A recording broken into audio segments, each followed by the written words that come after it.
Good morning and a warm welcome from Iskandar Puteri, Malaysia. Thank you for joining us today for Iskandar Investment Berhad's inaugural Iskandar Next webinar series. Iskandar Next is all about innovations, emerging technology, talent development, and opportunities the region is poised for.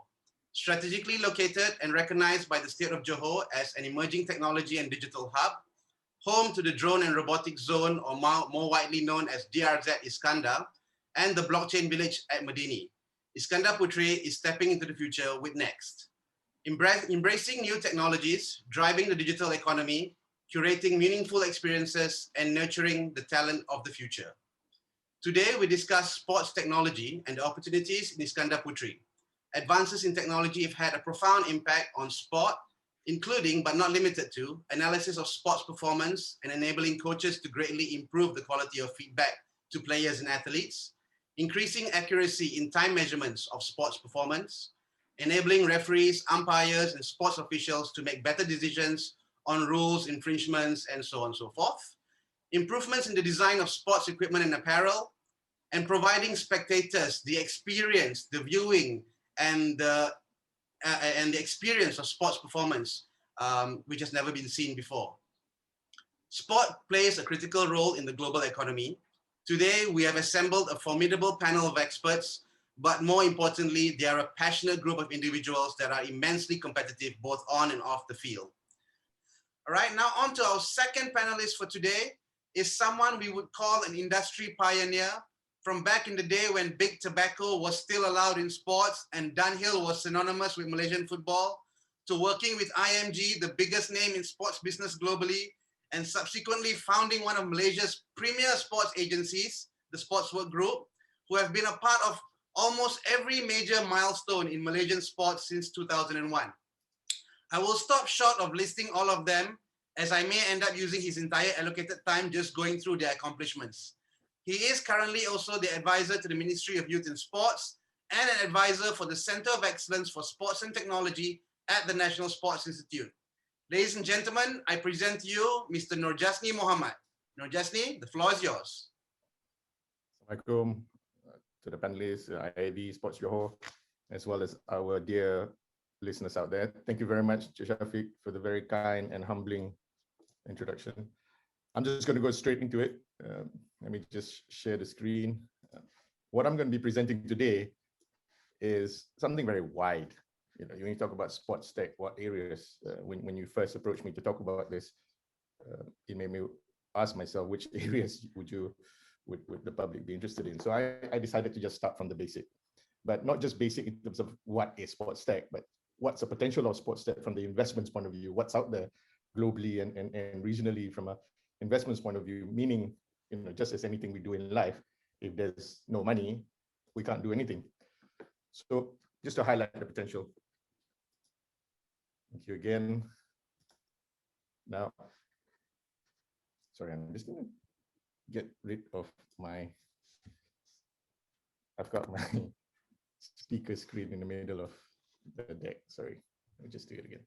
No worries, take your time. Always we have little technical issues, but I'm sure the audience can bear with us for a few seconds. All right. Great. You can see this, yeah? Yep. Okay.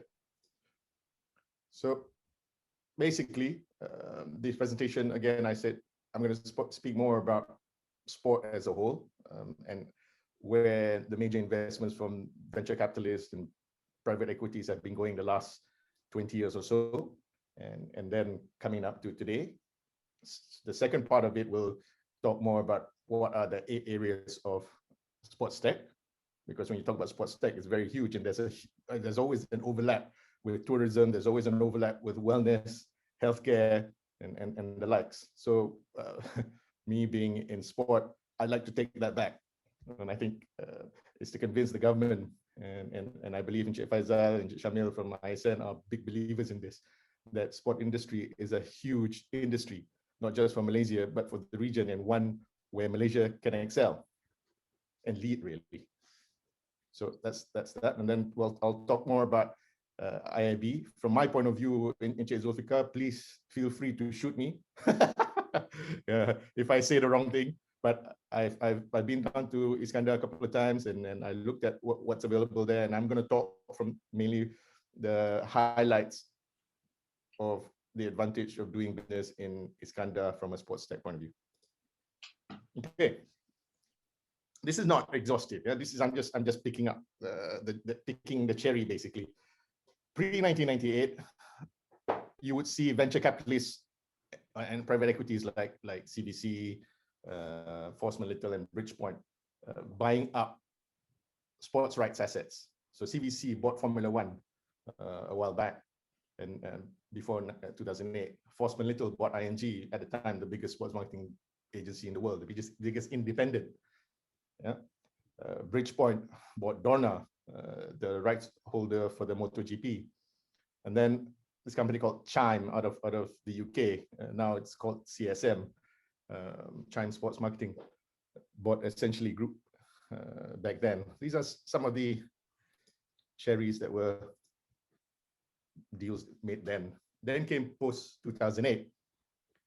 CVC again buying the Pro 14 Rugby, the professional rugby union, I think in the UK. And Liberty Media then bought Formula One. So CVC sold Formula One to Liberty Media in a very big deal.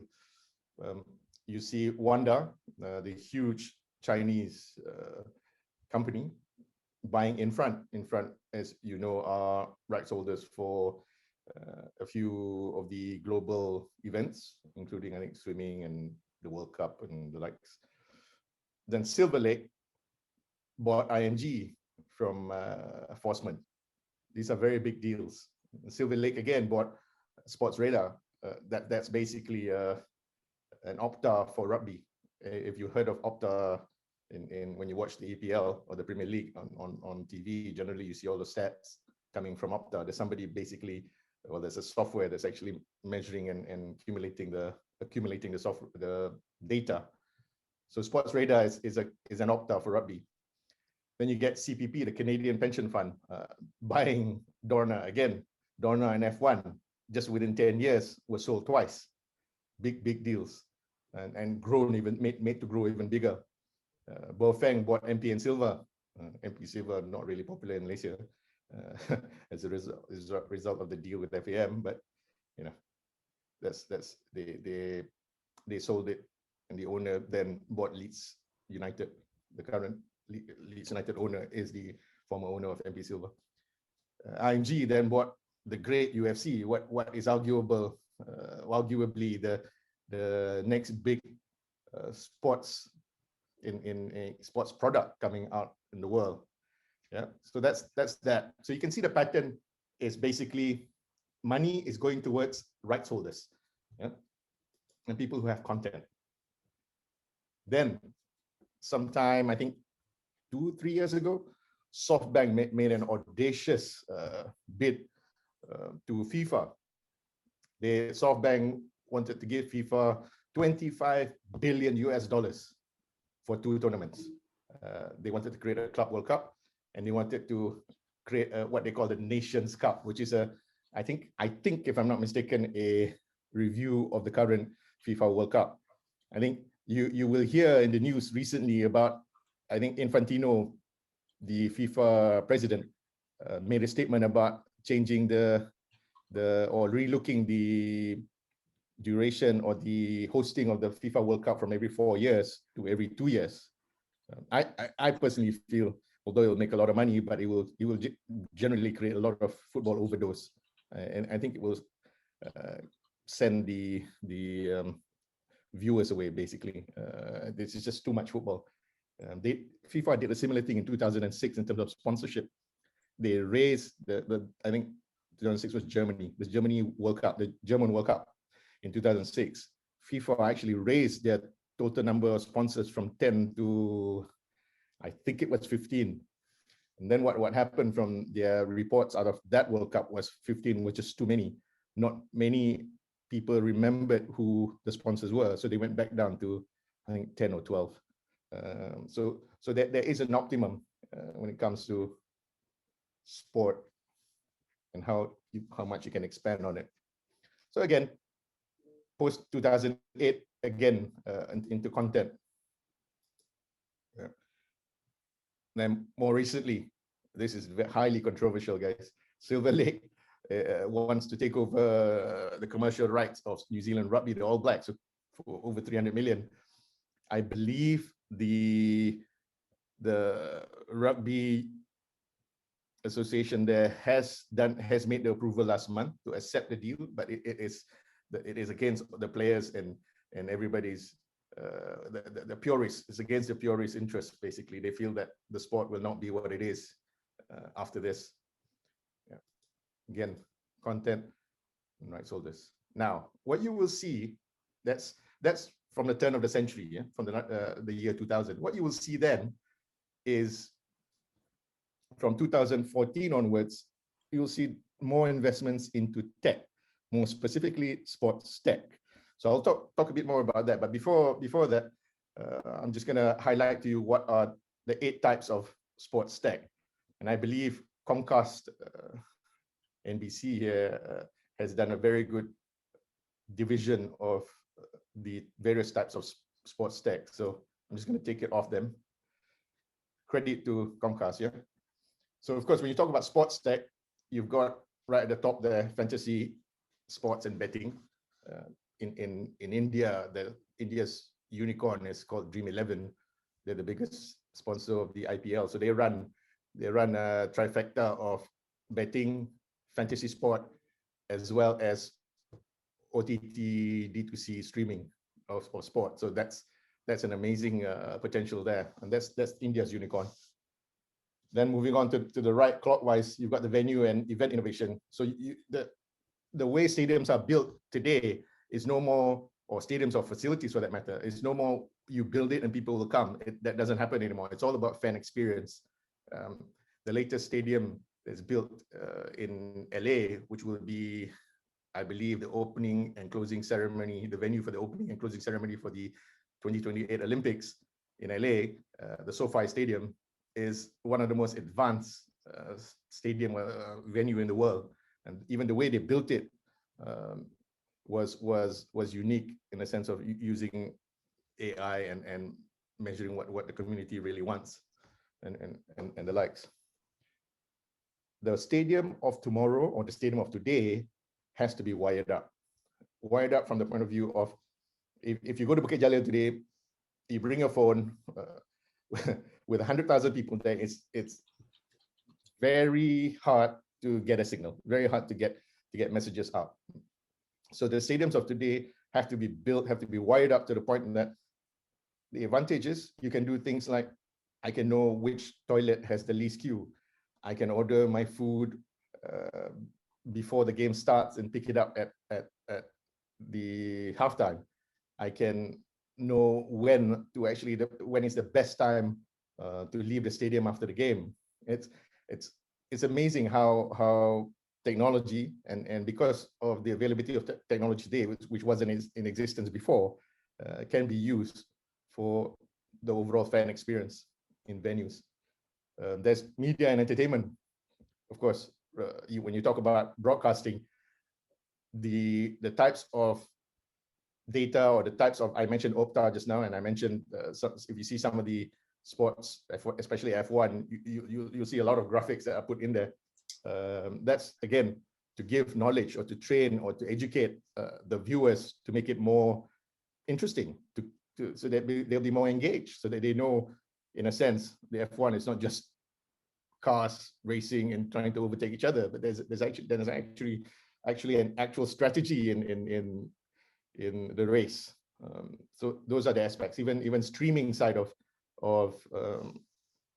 the live events is actually very important, especially with direct to consumer today, where most rights holders, like the NBA, I believe, right, NBA, I only noticed recently last year that they offered streaming services to Malaysia, where you can pay in Ringgit Malaysia, like unlike before, where you had to open up your VPN and open up whilst trying to use the NBA app.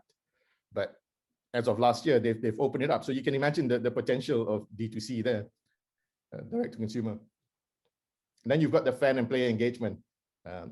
You as a sports fan, or we as sports fan, I don't need to tell you how, whilst watching football, we're always looking at our phone, catching up, either WhatsApping our rival friends, or looking at data, looking at the goals of the other game and the likes. What's coming out in I think in the near future are a lot more richer, a lot more engaging data that will just blow your mind, which wasn't available before. So in the future, you can actually watch the game with the commentating off, and just have your second screen or your computer, or second screen in form of the mobile phone or your computer right in front of you while you watch the game, or watch the game on your computer itself. So that's where it is in terms of fan engagement in sports tech. Athlete and player engagement, of course, we're in sport, so if there's no athlete, there's no sport. So for athletes, there are sports tech out there which will help enhance the performance of all athletes. Anything ranging from the equipment to training programs, to athlete management systems, and the biometrics and the wellness side, wearables. It's just tremendous. And in line with athlete, you will also have the coaching side. The coaches will need data, and the coaches will look at and in a sense video every game. But the beauty of it is there are some software today where the software will read the movements and churn out the data for the coaches to just view and see. Yeah. And if anybody is thinking of Moneyball, that's actually an old technology of sports data, sports analysis. Esports, you can't go on not talking about esports. It's the biggest thing out there, and it will be bigger than traditional sport, simply because they are already there. They are already D2C. While traditional sports, we're moving from the traditional model of watching the Premier League games on Astro, watching the Liga Malaysia games on Unify. Esports is already on your screen, on using the OTT via, either you're playing it or you're watching on Twitch and the like. So they're there already, and it's no surprise that esports will overtake traditional sports one day in terms of value. And then, of course, there's a business side of sports. People like myself, in terms of the sports business, the sports marketing side, we need data to tell us about sponsorship, to tell us about the target market. We need people like Shamil to tell ISN where they're going with their data and analytics. So that's where we are. So basically eight types of sports tech. Again, just for you who don't know, okay? Again, the NBC Comcast has this amazing video, I think, that sums up everything, and I'd like to share this with you. Have a look. Look at the first quote. Can you hear? Yes, we can.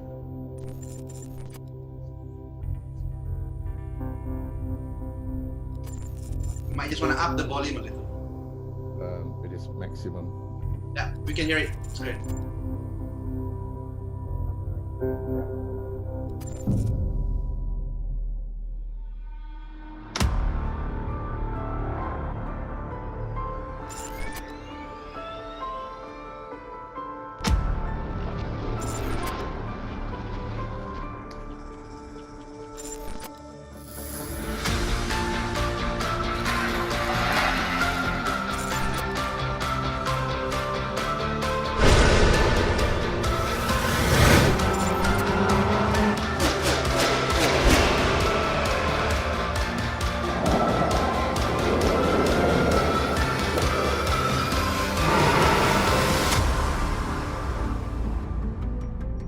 Comcast, a world leader in sports media, entertainment, and technology.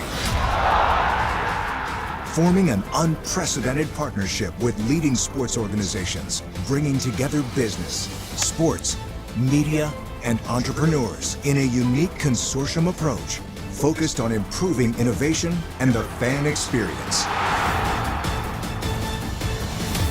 Comcast Sports Tech. The next great sports idea lives here. Wow. Yeah, it's amazing. Okay, hold on. Yeah, bear with me. I'm just going to connect my earphones again.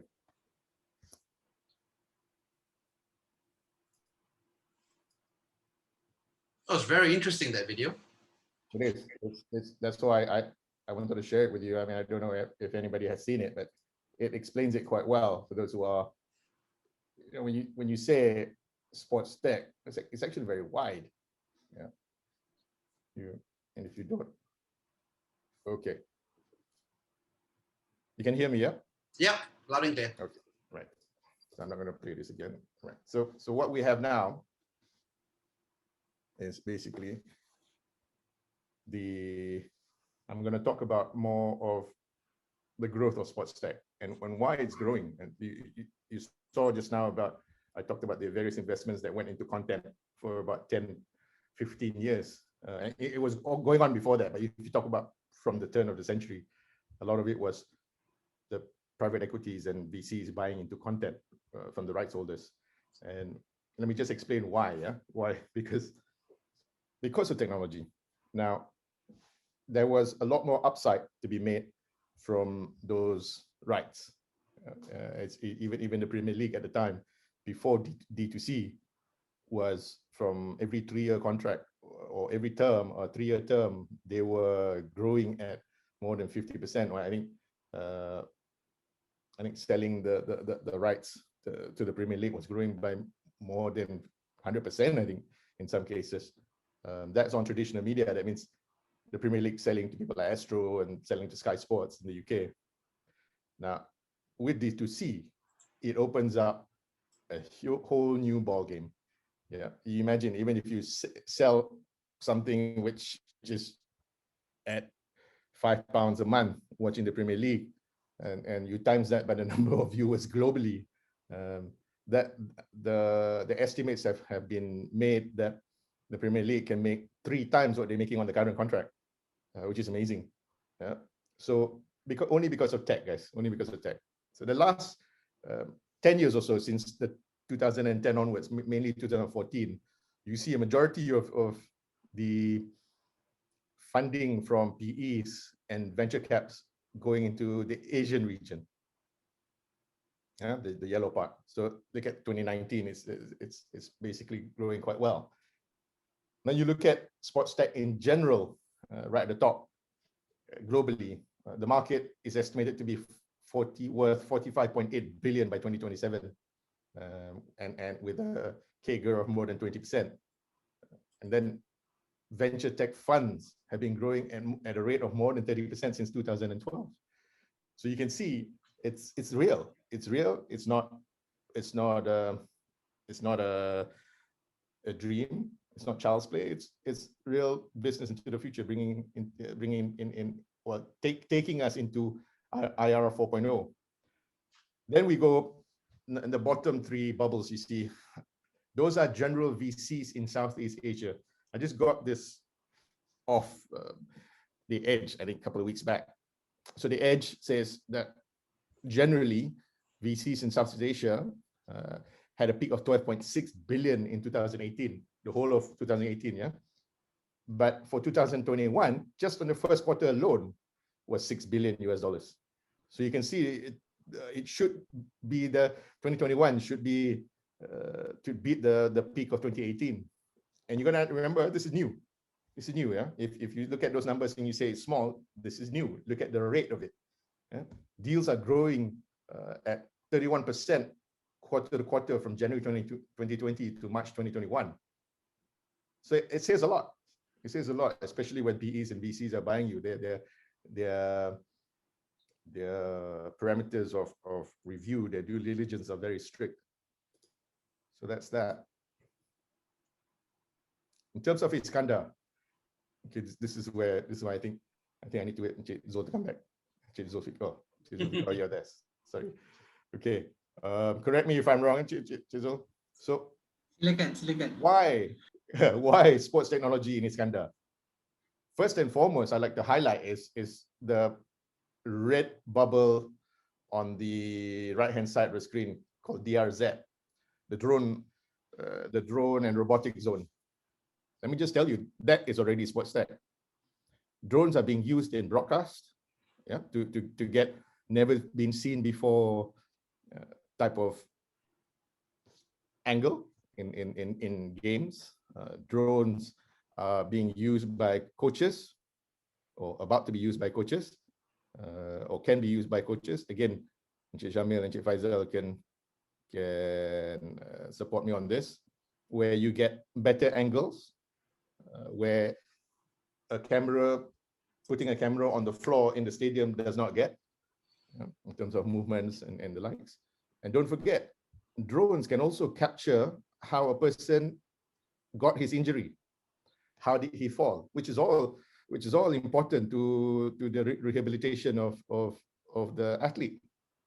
Initially, what was the angle of the falling, and the likes. That will give a hint. Yeah.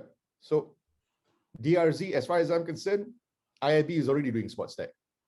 So one component of sports tech. It's just a matter of increasing and developing that. You've got all the components. You've got state government support. Your state government created a body called Sports Johor, who's a partner in this webinar, which I think is amazing, guys. Out of my over 20 years in sports in Malaysia, I've never heard a state government looking at sports industry as a major play, state government, yeah, and actually going one step ahead and creating a body to implement the sports industry plan moving forward for the state.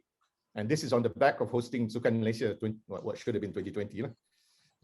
And I think that's forward thinking. And for Iskandar to be in a state like that, that's amazing. You've also got, moving on from the state government, you've also got IMS, the circle in brown, the Iskandar Movie Studios. Again, an important component of broadcasting. You can do remote broadcasting. You can do sports remote broadcasting, where that is the cost-saving future of broadcasting, where those rights holders who have 10, 20 legs around the world of the competitions only need to send a cameraman, a technical director, and I can't remember the other person, the third person on site. The rest, the presenters, the ones on the MCPs and all, are at a remote location. So you can have like the F1 all over the world, but the studio is actually just in one location. Yeah, so that's amazing. Malaysia, not just Iskandar, but I'll name Iskandar because you've got some of the natural resources there. Malaysia has all these natural resources. We've got gas, we've got petroleum, we've got rubber, we've got oil palm and tin as well. All these are all resources that are being used in sport, fitness, and wellness. I think it is amazing that today, being a rubber producer, global rubber producer in the world, we only make gloves, and that's the only number one. We're only known for producing rubber gloves, which is fairly low tech as far as I'm concerned. Whereas there's rubber in every single bouncing ball out there. Even a cricket ball, hockey ball, there's rubber. There's some form of rubber, whether it's synthetic or not, but it's some form of rubber to create the bounce. Even if it's synthetic, there's oil and gas. So I think there is something wrong there. With the potential that we have, it just takes government initiatives. It takes the entrepreneurial spirit. It takes the right funding to be channeled. And of course, the R&D side of things, which I'll talk a bit more. You've got a sports pedigree. Johor has got a sports pedigree.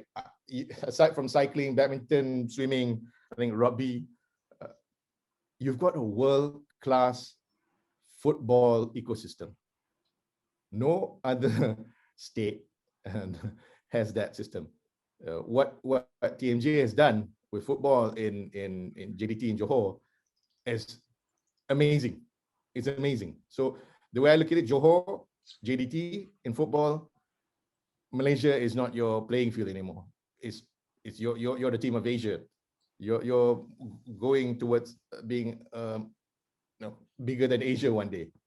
So you've got the ecosystem, a world-class stadium, and I hear there's going to be world-class support facilities in terms of sports science, in terms of the likes. So it's there, and when you tie everything up with University Technology Malaysia, who has a Sport and Innovation Technology Center, together with what you have in EduCity, and the support of federal government through mostly grants and their My STIE matrix, as well as your Johor State government support. I think it's there. There is no reason why Iskandar, as a place, as a potential of sports tech in Malaysia, cannot succeed. You've got land, and you've got various amenities. There's so many facilities, sports facilities, education facilities, and the likes in Iskandar. I think Zulfika had mentioned it just now. It's immense. It's widespread. It's just ready for you to set up your company there. Yeah. You've even got what I think is one of 2 or 3 baseball diamond in the whole of Malaysia. There's another baseball diamond in the Japanese school in Subang, but that's all I know of. Probably 2 baseball diamond. So you've got one of them. So the potential there is immense. You've got the potential of fundraising. You've got, because you are quasi-government, you are a GLC of some sort. You have Khazanah, you've got MOF, you've got Mostis E-Dana to tap on. Yeah. And again, because of your strong government links in terms of licensing, regulation, and anything involving authorities should be easier. Again, I don't want to overpromise in Zulfika, but you will know better. And he's got the experience in helping international companies, and it's amazing. And talking about international companies, you've got DHL there, one of the major sponsors of sports. You've got KPMG and DHL working on the drone. It's just immense, the way I see it. And not forgetting Singapore, to complement what's in Singapore, the connectivity. Singapore has already been actively courting Silicon Valley tech giants in terms of their owners themselves to reside in Singapore, to move their tax residency or being domiciled in Singapore. You've got, if I'm not mistaken, Eduardo from Facebook, and I read even the family of one of the Google founders has already moved their tax domicile to Singapore. That's all there, which means another source of funding, which is just right next door, which is what, half an hour away? If there's no traffic jam, 15 minutes away from where Zulfika is. Yeah, I'm trying to. Great, Jasni. Great. Could we wrap it up a little bit, because we want to pass the floor to Faisal as well. Okay, if Faisal's ready. Yeah, he's I've ready. done my part, Faisal. Okay. Again, just to tap on a few companies. Yeah, you see an Apple Watch on the screen. You see the schematics of an Apple Watch on the screen. Apple patented a swing analysis for baseball, bat, and golf. You know other sport will be coming in. You know there'll be tennis one day, you know. And you know what Apple's going to do. Apple doesn't go into an area or a segment without knowing that's going to be the next growth business. Yeah. So they got into fitness, wellness, and now sport. So again, it proves that sports tech is there. You've got companies like Mirror, Peloton, Two Circles, Hyperrise, Gora. I'm just going to mention Figure 8, Dream 11, and Quad Optics. Figure 8, the one that looks in blue, that looks like an 8 at the bottom, that's actually an interesting company.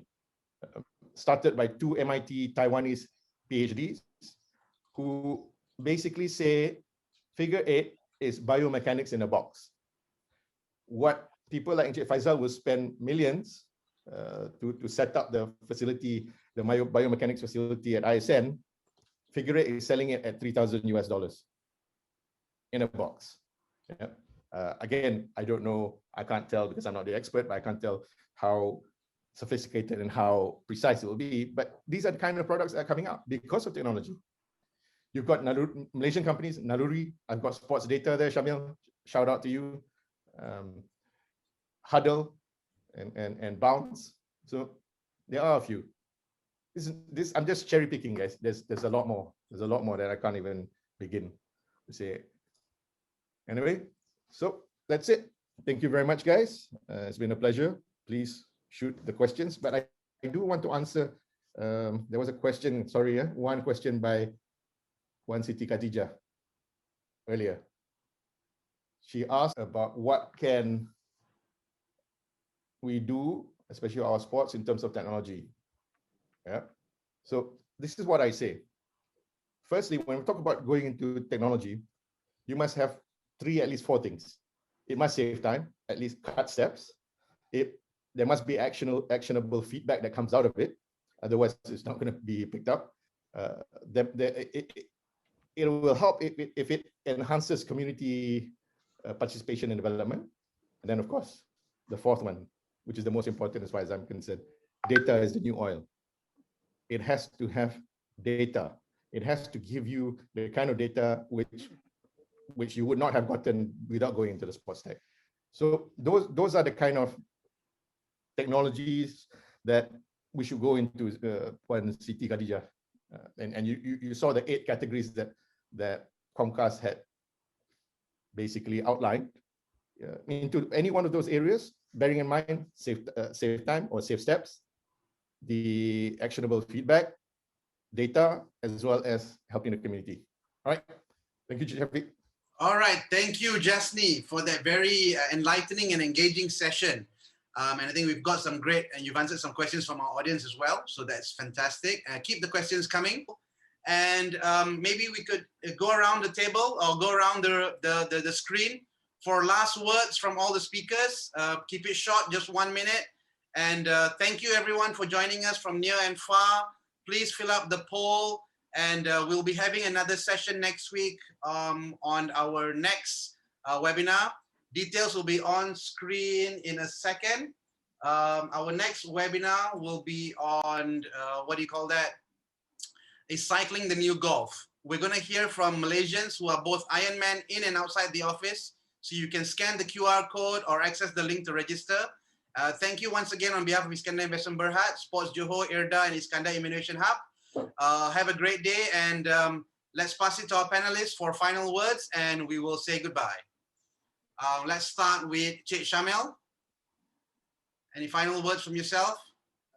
I'd like to thank you, thank IIB, as well as everyone in the organization, and obviously my fellow panelists, Cik Jasni, Cik Faizal, Cik Zulfika, for giving us this glowing opportunity to share our thoughts, however boring and out there they may have been. We believe that this is an integral conversation. All the people, all the 85 people here, please don't hesitate to reach out to any of us within the context that we spoke about. And we are very excited to work with all of you and to be able to showcase growth in our industry in the next decade or so, inshallah. Thank you again. Thank you, Shamil. Cik Jasni? Yes, once again, thank you very much to IIB, Sports Johor, and everyone involved, especially the panelists, fellow panelists, and the people still listening in. It is indeed eye-opening. It is indeed necessary. We need to move forward. We need to create a game changer. There's no more status quo to go back to. I think COVID has shown that there's so many weaknesses in our system, not just in sport. Yeah. So I think webinars like this are good. Thank you, Shafiq. Well done. Let's have more of this. Thank you. Thank you, Jasni. Faizal, some last words from you. Oh, you're muted, Cik Faizal. Apologies, you're muted. Yes, okay, now. Yeah, the world is changing so fast. We need to take opportunity and take advantage of it. And I believe sports is changing, and we need to ensure that we can ride on the change that is happening globally. Yeah, and we need to take that small steps. We require millions of small steps, and I believe together we can do more. Yeah, that's it. Thank you. Thank you so much, Cik Faizal, for spending some time with us. Truly an honor to have you here on the panel. And last but not least, to wrap it up, on behalf of the IIB group, Cik Zulfika Zainuddin, last words from yourself. Thank you, Shafiq. Thank you, fellow panelists, viewers. I think today's session has been highly testament and encouraging for the developments that we are doing at the IIB Group, not just for the investments that we are in, but in terms of realizing the ecosystem that we are doing. One of the key takeaways that I take from today is that, it strengthens our point that no matter what you are trying to do, whether it is property development, whether it is sports, whether it is technology, whether it is policy, government, investment, and so on, the whole thing needs to work in tandem. We need to work together in doing this. And it's very, very enlightening to hear that, in the area of sports and technology, this movement is very actively happening. So whether it is in the areas of blockchain, whether it's in IoT, whether it is in other areas like drone and robotics, we need to come together. We need to do this collectively, and I hope that this effort continues and realizes into greater things ahead. Okay, thank you, Cik Zulfikar. And with that, we come to the end of our session. We have another webinar coming up next week. Details are on screen. Scan the QR code. Thank you once again, everyone, on behalf of Iskandar Investment Berhad, Sports Johor, IRDA, and the Iskandar Innovation Hub. Have a great day. See you again soon. Signing off from Iskandar Puteri. I'm your host, Shafiq Iqbal.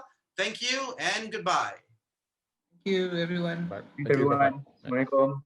Waalaikumsalam. Bye. Bye.